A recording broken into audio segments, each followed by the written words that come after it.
네, 우리 이 시간 오늘 본문 말씀 함께 보겠습니다. 오늘 하나님께서 우리에게 주신 말씀은 에베소서 4장 1절부터 4절까지의 말씀입니다. 다 같이 봉독하겠습니다. 시작. 그러므로 주 안에서 갇힌 내가 너희를 권하노니 너희가 부르심은 받은 일에 합당하게 행하여.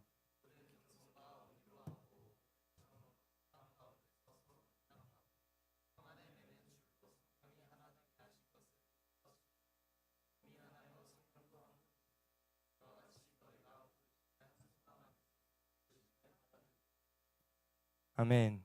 네, 여러분 반갑습니다. 요즘 왜 웃죠? 요즘 날씨가 많이 더워지기도 했고 이게 덥다가 또 비가 올 것처럼 습하기도 하다가 약간 저는 되게 불쾌지수가 되게 오락가락 하는데, 그럼에도 여러분도 이 시간 굳은 날씨 가운데 예배자를 사모하고 나온 여러분들을 모두 한 명 한 명 이 시간 축복합니다. 우리 양옆 좌우 앞뒤 사람이랑 인사해 볼까요? 우리 오늘 승리하자. 자, 앞뒤 사람이랑도 한번 해봅시다. 승리하자. 네. 자, 오늘 본문에서 읽었던 것처럼 오늘은 에베소서 말씀을 가지고 여러분들과 함께 은혜를 나누기를 소망하는데요. 오늘 제목은 손을 잡아줘라는 제목으로 함께 은혜를 나누고자 합니다. 여러분들은 일상생활이나 신앙생활을 할 때 어떠한 소망과 기대감을 가지고 살아가고 있나요? 몇 명한테 한번 물어보도록 하겠습니다. 구나연 학생, 어떠한 소망과 기대감을 가지고 살아가나요, 나연이는?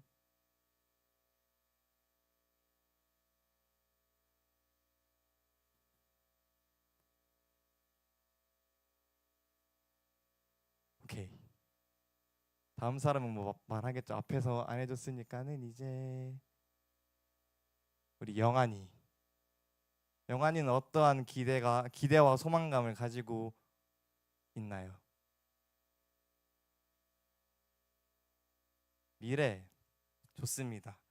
지금 영환이는 미래라고 얘기를 했지만 지금 다른 친구들 가운데에는 지금 나의 기도 제목이 하나님 앞에서 응답되는 것과 지금 우리 교회는 전도자의 중점을 두고 있죠.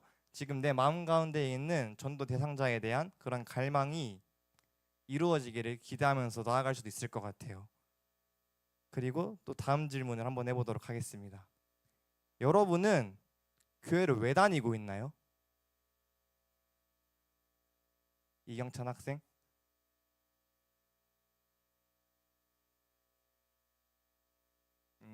좋습니다. 마지막으로 한 명만 더 물어보도록 하겠습니다.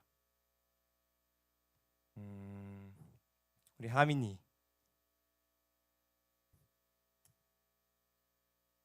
뭐라고요?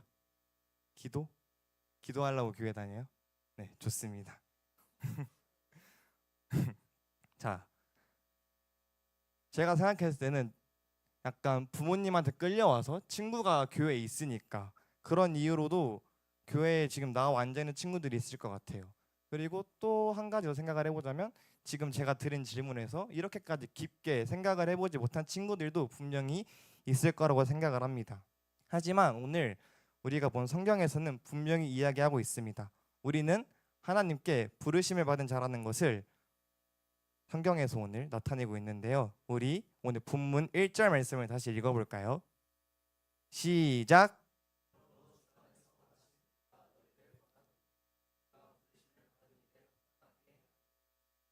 아멘. 방금 봤던 1절 말씀에 바울은 이렇게 얘기를 하고 있습니다. 너희가 부르심을 받은 일에 합당하게 행하여. 여기서 오늘 우리가 가장 중요하게 키포인트를 잡고 갈 것은 방금 말한 부르심과 그 부르심 가운데 있는 우리의 순종입니다. 우리 하나님께서는 지금 우리는 여기 교회 안에 있지만은 막 길거리에 막 걸어다니고 있는 사람 이렇게 붙잡아다가 여기 그냥 앉혀 놓으실까요? 아닙니다. 하나님이 여러분들 여기 앉혀 놓으신 것은 하나님의 계획하심과 뜻이 있기에 여러분 모두가 여기 앉아 있는 줄을 믿습니다. 아멘이십니까? 자, 좋습니다. 여러분, 주님께서는요 지금 여러분들이 평소 생활을 할 때 지금 이 자리에 앉아 있는 가운데에도 여러분들이 어떠한 마음을 가지고 왔는지, 무슨 생각을 하고 있는지, 어떠한 고민이 있는지 주님께서는 다 아십니다. 나보다 더 나를 잘 아시는 주님이시기에 주님은 또한 우리에게 지금 말씀하고 계십니다. 내가 너를 부른다. 예찬아, 내가 너를 부른다라고 말씀을 하시는 겁니다. 그런데 우리는 주님께서 우리를 부르시는 것을 되게 누군가한테만 해당이 되고 너무 큰 거라고 생각을 하는 경향이 없지 않아 있는 것 같아요. 예를 들어서 목회자나 선교사가 되는 것처럼 엄청난 일을 하는 사람들만 하나님의 부르심을 받은 자구나라고 생각을 하는 경향이 있죠. 하지만 성경은 말씀해주고 있습니다. 부르심은 어떠한 직분이 아니라 삶의 태도가 먼저 중요하다고 저는 말을 해주고 싶습니다. 우리가 교회 또는 학교에서 어떻게 살아가고 있는지, 그 안에서 또한 친구를 어떠한 태도와 어떠한 마음으로 대하고 있는지, 지금 이 시간 드리는 예배를 어떠한 마음가짐으로 드리고 있는지, 하나님의 말씀 앞에 어떤 태도를 가지고 내 마음의 방향이 세상에 향하고 있는지, 주님 가운데를 향하고 있는지가 가장 중요하다는 것입니다. 왜냐하면 하나님은 우리의 겉으로만 보이는 것을 판단하지 않으시고 하나님께서는 중심을 보시기 때문인데요. 우리 다음으로 사무엘상 16장 7절도 다 같이 읽어봅시다. 시작.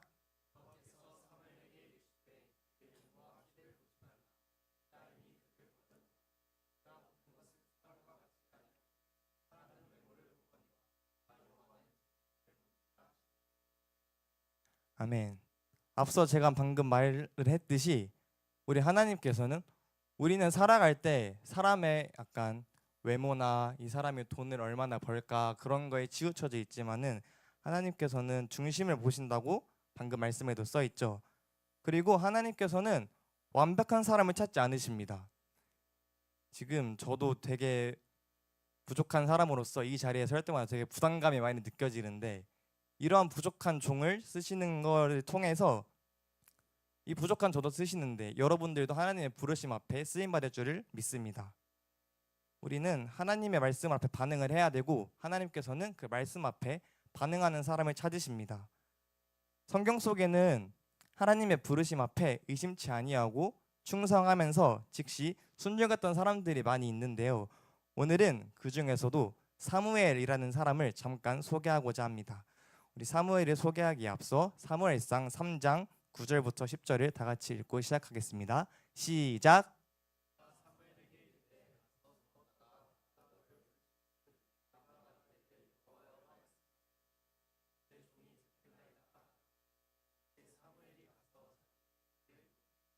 여호와께서 임하여 서서 전과 같이 사무엘아 사무엘아 부르시는지라.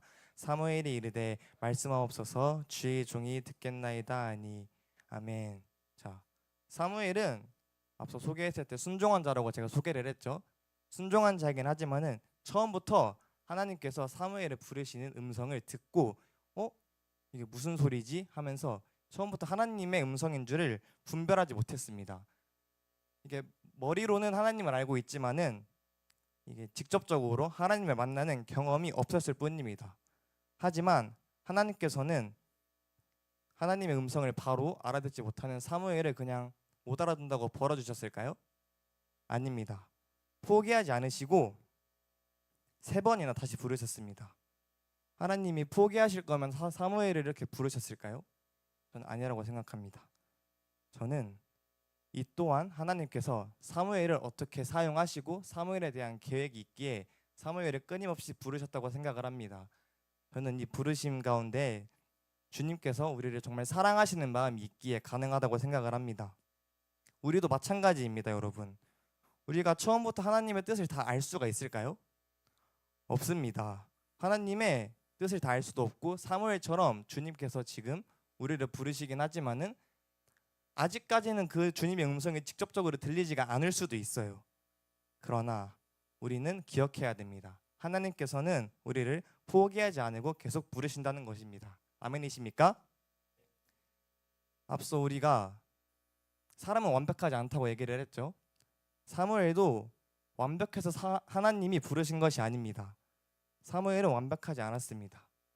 우리는 또한 기억해야 됩니다. 우리는 완벽함이 아닌 사무엘처럼 주님께서 우리를 부르실 때 말씀하옵소서 주의 종이 듣겠나이다 라고 부르심 앞에 응답하는 것입니다. 이 부르심 가운데 굳은 결의가 저는 작은 순종의 시작이라고 생각을 합니다. 여러분, 순종은 내가 하고 싶은 것을 하나님께 허락받는 것이 아니라 하나님의 뜻 앞에 내가 내 뜻과 내 마음을 드리는 것인데, 우리는 조건을 붙이곤 하죠. 하지만 진짜 믿음의 결과를 다 몰라도 우리는 그 길을 가는 가운데 분명히 어려움과 되게 방해 세력들이 많이 찾아올 겁니다. 그럼에도 불구하고 우리는 주님께서 내게 결국 보여주실 결과를 기대하며 하나님을 신뢰하는 것입니다. 또한 사무엘뿐만 아니라 창세기에 나오는 아브라함 또한 주님께서 부르심 앞에 순종을 했는데요. 창세기 12장에서 하나님께서 말씀을 하십니다. 아브라함에게 내가 내게 보여줄 땅으로 가라 라고 말씀을 하셨을 때, 이 아브라함도 어디로 가는지는 정확히 몰랐습니다. 내가 이제 어디로 가서 무엇을 할지 잘 몰랐는데, 무슨 일이 일어날지도 모르는 가운데에서 아브라함이 그 떠나는 걸음이 되게 가벼웠을까요? 저도 아니라고 생각을 합니다. 저였어도 갑자기 야 너 저기로 가 하면은 약간 엥 하면서 거기 가면은 내가 무슨 어려움과 나에게 무슨 시련을 주실라고 이런 부정적인 생각이 먼저 들었을 것 같아요. 하지만 아브라함이 떠난 이유에는 하나님께서 아브라함에게 계획하신 것과 뜻하심을 믿었기 때문에 갔을 거라고 저는 생각을 합니다. 여러분, 하나님의 부르심은 하나님께서 부르실 때 저 나중에 할게요, 지금은 아닌 것 같아요, 계속 미룬다고 해서 때 되면 되겠지 해서 이루어지는 것이 아니라 하나님께서 지금 우리에게 직접적으로 말씀하실 때 그때의 마음을 열어서 응답해야 하는 것을 잊지 말았으면 좋겠습니다. 이거는 아까 설교를 준비하면서 오늘 1부 예배 찬양 때 무리를 걷는 자에서 발견한 가사인데요. 거기에서 주님 나를 부르시니 의심치 않고 내가 나아가겠습니다 라는 이 고백이 저한테 큰 감동이 됐습니다. 이 찬양 가사의 고백처럼 여러분들 가운데에도 하나님의 부르심이 있을 때 의심치 않고 정말 당당히 나아갈 수 있기를 소망합니다. 오늘 다시 에베소서 본문 2절을 보면 이렇게 말하고 있습니다. 같이 읽어볼까요? 시작.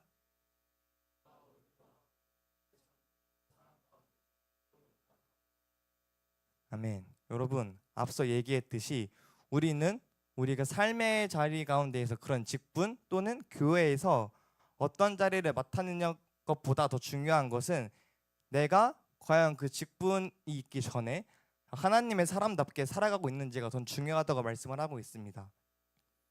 내가 사람을 대하는 행동이나 말투, 그리고 우리 프리즘 공동체 안에서의 모습, 그리고 친구들을 바라볼 때 내가 미워하는 눈빛으로 바라보는 것이 아닌 정말로 사랑의 눈빛으로 바라보고 있나 등등 함께 예배하는 태도에서, 즉 작은 것에서부터 우리의 부르심은 저는 드러난다고 생각을 합니다. 여러분, 근데 사무엘과 달리, 사무엘은 부르심을 순종을 하였죠. 바로 사무엘과 달리 성경에서는 하나님의 부르심이 있었음에도 불구하고 바로 순종하는 사람들만 존재할까요? 아닙니다. 하나님의 부르심을 피하려고 했던 사람도 있습니다. 그 사람은 바로 요나인데요. 우리 요나 1장 1절에서 3절도 다 같이 읽어보도록 하겠습니다. 시작.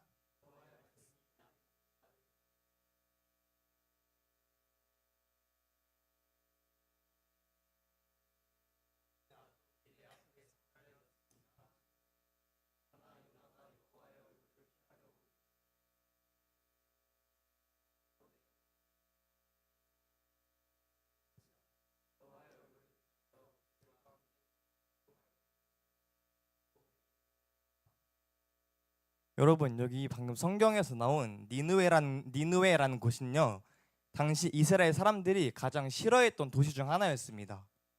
왜냐하면 그 니느웨는 잔인하기로 유명했던 아수르라는 나라의 수도였기 때문인데요. 그런데 하나님은 그곳에 가서 회개의 메시지를 전하라고 명령을 하십니다. 하지만 요나는 그런 하나님의 명령하심 가운데 어떠한 태도로 나아갔냐면 그 부르심을 뒤로 한 채 정반대 방향으로 다시스로 향했습니다. 방금 읽었던 요나 1장 3절에는 이렇게 나와 있는데요. 여호와의 얼굴을 피하려고 일어나 다시스로 도망하려 하여. 아멘. 여러분, 맨 처음에 얘기했던 사무엘은 처음에 하나님의 음성인 줄을 몰랐었잖아요. 근데 요나는 다릅니다. 지금 나에게 말씀하시는 게 하나님의 말씀을 못 들은 것이 아니라 분명히 들었고 알고 있었습니다. 그런데 그 말씀에 순종하지 않았죠? 왜 그랬을까요? 그냥 귀찮아서? 하기 싫어서? 그런 이유도 있긴 있었겠지만 요나는 니느웨 사람들이 미워했습니다. 왜냐하면 하나님께서 그들에게 가서 회복의 메시지를 전하라고 하시는데 요나는 그걸 원치 않았거든요. 하나님께서 그들을 용서하시질 않기를 바랬어요. 즉 자기의 생각과 지금 하나님께서 계획하신 뜻이 달랐기 때문입니다. 여러분, 그래서 요나는 그 하나님의 부르심에 순종하지 않고 자기의 계획을 택했죠. 하나님의 계획보다 자신의 감정이 먼저 앞서서 그 감정을 선택했고 그 결과 배를 타고 도망치던 중에 큰 폭풍을 만나게 됩니다. 배 안의 모든 사람들이 두려워 떨고 있을 때 요나는 배 밑에서 잠들어 있었어요. 결국 그 잠들어 있던 요나는 자신 때문에 폭풍이 왔음을 결국 고백하게 됩니다. 고백하고 어떻게 됐을까요? 바다에 던져집니다. 바다에 던져져서 그때 요나가 바다에 던져질 때 하나님께서는 큰 물고기를 준비하셔서 요나를 삼켜버리게 하십니다. 요나 1장 17절은 이렇게 말씀하고 있습니다. 같이 읽어봅시다. 시작. 여호와께서 이미 큰 물고기를 예비하사 요나를 삼키게 하셨으므로 요나가 밤낮 3일을 물고기 뱃속에 있느니라. 아멘. 여러분, 이 구절을 볼 때 하나님께서 요나를 물고기 가운데 삼키시게 하신 것을 심판으로만 보지 않고 이 또한 하나님의 사랑임을 알았으면 좋겠습니다. 하나님은 요나를 포기하지 않으셨고 하나님의 부르심을 거절했다고 하여서 그냥 내버려 두거나 가만두지 않으셨습니다. 도망치는 요나를 주님께서는 결국 끝까지 찾아오셨습니다. 그리고 그 물고기 뱃속에서 머물게 하셨죠. 그곳에서 요나는 비로소 하나님께 기도하게 됩니다. 그리고 자신의 삶을 이렇게 돌아보게 됩니다. 아, 내가 하나님의 뜻을 뒤로하고 하나님 앞에서 도망칠 수 없구나. 하나님의 뜻이 가장 선하고 가장 진실된 삶이구나 라는 것을 깨닫게 됩니다. 그렇게 회개한 뒤에 하나님께서는 물고기의 말씀을 하셔서 요나를 육지에 다시 토해내게 하십니다. 그리고 놀랍게도 하나님께서는 다시 한번 말씀하십니다. 우리 요나 이번에는 3장 1절에서 2절을 다 같이 읽어보도록 하겠습니다. 시작.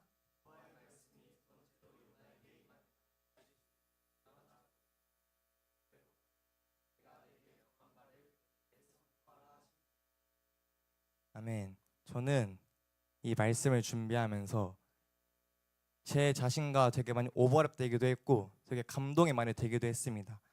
하나님께서는 한 번 실패했다고 끝내지 않으시는 분입니다. 우리가 한 번 넘어졌다고 해서 주님께서 우리를 포기하지 않으십니다. 방금 말씀드렸다시피 제가 이 말씀을 준비하면서 제 삶이 되게 많이 겹쳐 보인다고 그랬잖아요.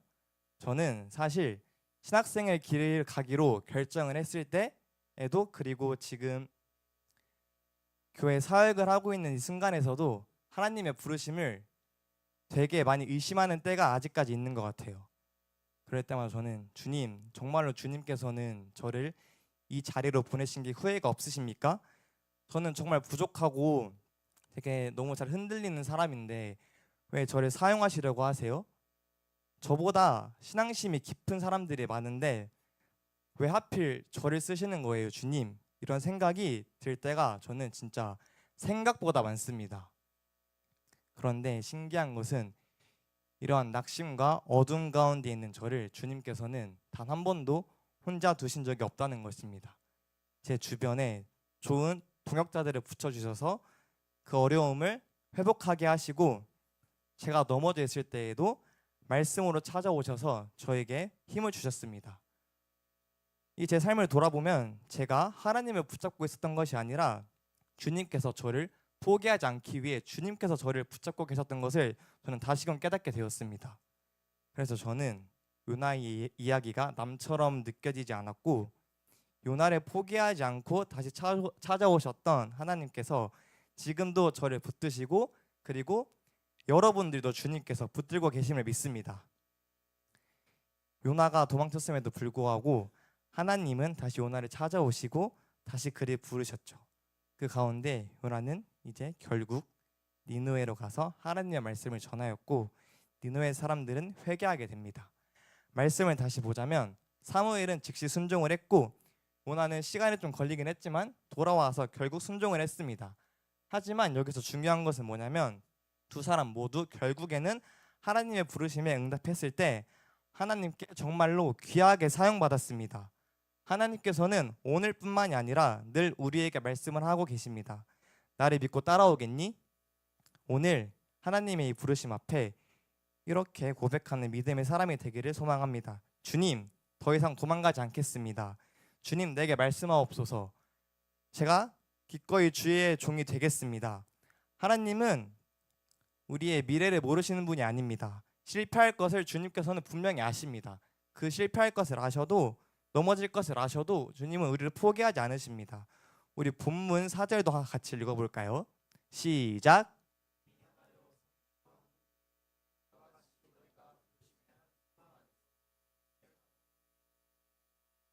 네, 여기 성경에서 바울은 한 소망이라고 말을 합니다. 정말 하나님께서 우리를 부르신 이유에는 단순히 교회만 다니라고 부르신 것이 아니라 그 교회를 다니는 가운데 하나님의 자녀로 살아가도록, 하나님 나라를 위해 우리가 정말 크게 쓰임 받을 수 있도록, 우리가 예수님을 닮아가도록 그 부르신 것을 기억하고 이 큰 복음을 우리는 전파하며 살아가야 됩니다. 우리 로마서 11장 29절 말씀은 이렇게 얘기하고 있는데요. 하나님의 은사와 부르심에는 후회하심이 없느니라. 아멘. 하나님은 우리를 부르시고 나서 후회하지 않으십니다. 왜냐하면 주님께서 맨 처음에 얘기했듯이 나보다 나를 더 아시는 분이시고 주님께서 우리의 길을 다 예비하셨기 때문입니다. 예레미야 1장 5절에서도 이렇게 말씀을 하시는데요. 이거는 제가 읽도록 하겠습니다. 내가 너를 모태에 짓기 전에 너를 알았고, 내가 배에서 나오기 전에 너를 성별하였고, 너를 여러 나라의 선지자로 세웠노라 하시기로. 아멘. 여러분은 우연히 태어난 존재가 아니라 하나님께서 정말로 계획하시고 부르신 소중한 존재들입니다. 그렇기 때문에 하나님이 우리에게, 우리가 연약해 보일지라도 주님께서 우리를 붙잡고 가시기 위해 먼저 손을 내미시는 것입니다. 앞서 얘기했듯이 오늘 설교 제목 기억하시나요? 네, 맞습니다. 손을 잡아줘입니다. 제가 이 설교 제목을 지은 데는 이유가 있습니다. 하나님은 우리를 사용하시기 위해 시간과 때를 가리지 않고 손을 내미십니다. 우리를 사랑하시기 때문에 부르시고 귀하게 사용하실 것을 주님께서 예비하셨기 때문에 우리에게 손을 내미시는 것입니다. 여러분, 우리가 주님의 그 손을 잡았을 때 주님께 붙잡힌 인생은 절대 헛되지 않습니다. 때로는 그 길을 걸어갈 때 충분히 힘들 수도 있어요. 함께 지금 믿음 생활하는 친구들보다 내가 좀 부족해 보일 수 있고 좀 뒤처지는 것 같아 보일 수도 있죠. 하지만 하나님께 순종하는 삶은 절대 후회하지 않을 줄 믿습니다. 왜냐하면 하나님은 가장 선하신 분이기에, 그래서 오늘 바울도 이렇게 얘기를 하죠. 부르심에 합당하게 살아가라. 부르심을 받은 사람답게 살아가라는 것입니다. 예배를 예배답게 드리고 우리가 말씀 앞에 순종하고 죄와 타협하지 않고 세상 속에서도 하나님의 사람답게 살아가라는 것입니다. 여러분, 하나님은 끊임없이 여러분들을 부르신다는 것을 계속 강조해주고 싶습니다. 주님께서는 내가 너를 사랑한다. 내가 너를 사용하고 싶다. 내 손을 잡고 나를 믿고 한번 따라와 보겠니? 그 부르심 앞에 순종함으로 하나님께 귀하게 쓰임받는 여러분이 되기를 주님의 이름으로 축복합니다. 이 시간 말씀을 정리하려고 합니다. 오늘 말씀을 통해 우리가 기억해야 할 것은 단 한 가지입니다. 하나님은 지금도 우리고 부르시고 계시다는 것.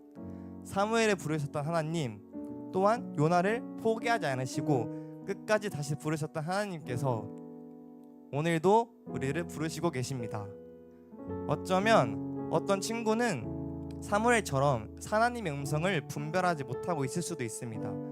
또한 어떤 친구는 요나처럼 하나님의 말씀을 알면서도 그 음성을 뒤로 한 채 모른 척하면서 살아갈 수도 있어요. 하지만 우리는 오늘 말씀을 통해서 깨달은 사실이 있죠. 하나님은 포기하지 않으십니다. 우리가 부족하고 실수하고 넘어져도 하나님께서는 계속해서 우리를 사랑하시고 그 계획하심이 변하지 않습니다. 여러분, 우리 이제 부르심을 받았다면 이제 그 부르심에 걸맞게 살아갑시다.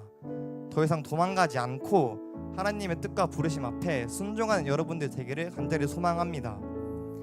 그 손을 붙잡고 나아갈 때 끝까지 믿음으로 걸어가는 프리즘 공동체가 되기를 간절히 소망합니다. 앞에 고백했듯이 저도 하나님의 손을 놓고 싶었던 순간이 정말 많아요. 그럼에도 지금 이 부족한 저를 이 자리에 세우신 것을 저도 저에 대한 계획이 아직까지 끊임없으시구나라고 믿습니다. 저처럼 여러분들도 오늘 그 손을 붙잡고 함께 나아갔으면 좋겠습니다. 여러분도 함께 동참해서 그 손에 붙잡고 끝까지 한번 나아가 봅시다. 우리 이 시간 찬양하고 기도의 자리에 나가겠습니다.